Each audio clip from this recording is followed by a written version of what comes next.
IPL mega action நடக்கிறதுக்கு இன்னும் ஒரு சில தினங்கள் மட்டுமே மிச்சம் இருக்குது. இந்த சமயத்தில் எல்லா ஐபிஎல் டீம்ஸுமே தீவிரமாக தங்களோட ஆக்ஷன் ஸ்ட்ராட்டஜிஸை ரெடி பண்ணிக்கிட்டு இருப்பாங்க. இந்த சமயத்தில் ஐபிஎல் டீம்ஸ் எல்லாமே தங்கள் டீமுக்கு ஜாஸ் பட்லர், சாம் கரன், ரபாடா, ஆர்ச்சர் மாதிரியான பிளேயர்கள் தேவைன்னு யோசிச்சுட்டு இருப்பாங்க. இருந்தாலும் இந்த மாதிரி பிளேயர்களை எடுக்கிறதெல்லாம் அவ்வளோ சுலபமான விஷயம் கிடையாது. ஏன்னா எல்லா பிளேயருமே 10 கோடிக்கு மேலே தான் போகக்கூடிய பிளேயர்கள். ஆனால் இருந்தாலும் இதே அளவுக்கு டேலண்ட் பொட்டன்ஷியல் இருந்தாலும் கம்மியான விலைக்கு போகக்கூடிய முக்கியமான ஒரு சில வீரர்களை பற்றி தான் இன்றைக்கி நம்ம இந்த வீடியோவில் பார்க்க போகிறோம். அனைவருக்கும் வணக்கம். நீங்கள் பார்த்துட்டு இருக்கிறது ஆர்கேவின் சிஎன்சி தமிழ்.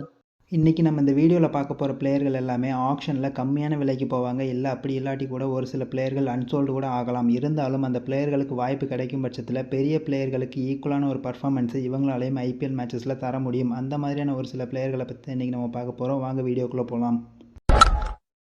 இன்றைக்கி இந்த லிஸ்ட்டில் ஃபஸ்ட்டு நம்ம பார்க்க போகிற பிளேயர் இங்கிலாந்து சேர்ந்த பென் டக்கெட்.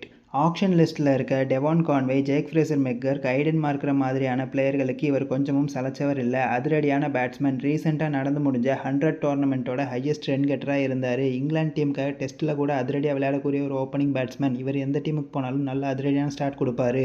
குறிப்பாக மும்பை, டெல்லி, கொல்கத்தா மாதிரியான பேட்டிங் விக்கெட்டுகள் இவருக்கு ரொம்பவே சாதகமாக இருக்கும். அந்த டீம்களுக்கு இவர் போகும் பட்சத்தில் சுனில் நாராயண் லாஸ்ட் இயர் என்ன மாதிரியான ஒரு ஸ்டார்ட்டை கொடுத்தாரோ அதே மாதிரியான ஒரு ஸ்டார்ட்டை இவராலையும் இந்த வருஷம் கொடுக்க முடியும். இந்த லிஸ்ட்டில் அடுத்த நம்ம பார்க்க போகிறது நியூசிலாந்தை சேர்ந்த ஓப்பனிங் பேட்ஸ்மேனான ஃபின் ஆலன். ஆக்ஷன் லிஸ்ட்டில் இருக்க Jos Buttler, Phil Salt, Quinton de Kock மாதிரியான பிளேயர்களுக்கு ஈக்குவலான ஒரு பிளேயர் தான் இவர். T20 இன்டர்நேஷனலில் பொறுத்த வரைக்கும் 160+ ஸ்ட்ரைக் ரேட்டில் ஆடக்கூடிய ஒரு பேட்ஸ்மேன். தேவைப்பட்ட இவரால் விக்கெட் கீப்பிங் ஆப்ஷன் கூட கொடுக்க முடியும். நல்ல அதிரடியான பேட்ஸ்மேனாக இருந்தாலும் கூட லாஸ்ட் இயர் ஐபிஎல்லில் இவருக்கு விளையாட இடம் கிடைக்காது ரொம்பவே சோகமான ஒரு விஷயம்தான். அடுத்ததாக நம்ம பார்க்க போகிற கேட்டகரி கிரிக்கெட்லேயே ரொம்ப ரேரான கேட்டகரினே சொல்லலாம். 2023 ஐபிஎல் ஆக்ஷன் இவங்களுக்கானதாகவே இருந்துச்சு. அதுலேயும் குறிப்பாக பென் ஸ்டோக்ஸ் 16.25 கோடி, கேம் கிரீன் 17.5 கோடி, சாம் கரன் 18.5 கோடின்னு ஐபிஎல் ஆக்ஷனில் ஏலத்தில் போனாங்க.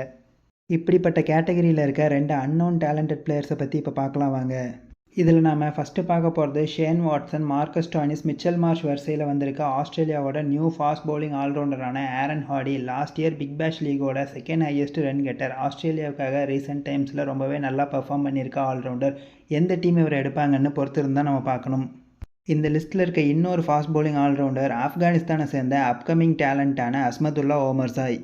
நியூ பால் பவுலிங்கில் ரொம்பவே திறமையான ஒரு பவுலர். பாலை 2 பக்கமும் ஸ்விங் பண்ணுற எபிலிட்டி இருக்குது. அது மட்டும் இல்லாமல் மிடில் ஆர்டரில் இறங்கி அதிரடியாக விளையாண்டு மேட்சை ஃபினிஷ் பண்ணுற எபிலிட்டியும் இருக்குது. லாஸ்ட் இயர் குஜராத் டைட்டன்ஸ் டீமுக்காக ரொம்பவே நல்லா பர்ஃபார்மன்ஸ் பண்ணியிருந்தார்.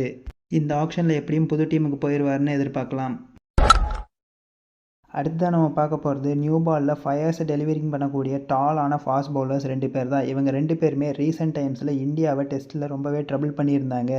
ஒருத்தர் பங்களாதேஷை சேர்ந்த நஹீத் ராணா. ரீசெண்டாக இந்தியா மற்றும் பங்களாதேஷுக்கு நடையில் நடந்த டெஸ்ட் சீரீஸில் இந்தியன் டீமை சேர்ந்த ரோஹித் சர்மா, விராட் கோலி, சுப்மன் கில் மாதிரியான முக்கியமான பிளேயர்களோட விக்கெட்டை வீழ்த்தி நிறைய ஐபிஎல் டீம்ஸோட கவனத்தை தன் பக்கம் திருப்பி இருந்தவர். இன்னொருத்தர் நியூசிலாந்து சேர்ந்த டால் ஃபாஸ்ட் பவுலரான வில்லியம் ஆர் குரை. இவரும் ரீசெண்டாக நடந்து முடிஞ்ச இந்தியா vs நியூசிலாந்து டெஸ்ட் சீரீஸில் சரமாரியான பவுலிங்கில் போட்டு இந்தியன் டீம் பேட்ஸ்மேன்களை நிலைகுலைய வச்சார். இந்த 2 பவுலர்ஸுமே சாதாரணமாக 140+ தாண்டி பவுலிங் பண்ணிட்டுருக்காங்க. இதனால் நிறைய ஐபிஎல் டீம்ஸோட கவனம் இவங்க மேலே திரும்பி இருக்குது. ஆக்ஷனை பொறுத்த வரைக்கும் இவங்க பெரிய விலைக்கு போக மாட்டாங்க. இதனால் டீம்ஸுக்கு லாபம் தான் இந்த மாதிரி பிளேயர்ஸை எடுக்கும்போது. இது வரைக்கும் நம்ம ஐபிஎல் ஆக்ஷனில் கம்மி விலைக்கு போகக்கூடிய நல்ல டேலண்டட் இருக்க முக்கியமான ஒரு சில பிளேயர்களை பற்றி பார்த்துட்டு இருந்தோம். இவங்களை தவிர இதே கேட்டகரியில் வர வேறு எந்த முக்கியமான பிளேயர் கம்மியான விலைக்கு போவாங்கன்னு நீங்கள் நினைக்கிறீங்கிறத கமெண்ட்டில் சொல்லுங்கள். ஸோ அவ்வளோதான் ஃப்ரெண்ட்ஸ், இந்த வீடியோ இதோட முடியுது. உங்களுக்கு இந்த வீடியோ பிடிச்சிருந்தா லைக் பண்ணுங்கள், ஷேர் பண்ணுங்கள், மறக்காமல் நம்ம சேனலுக்கு சப்ஸ்கிரைப் பண்ணுங்கள். தேங்க்ஸ் ஃபார் வாட்சிங் திஸ் வீடியோ.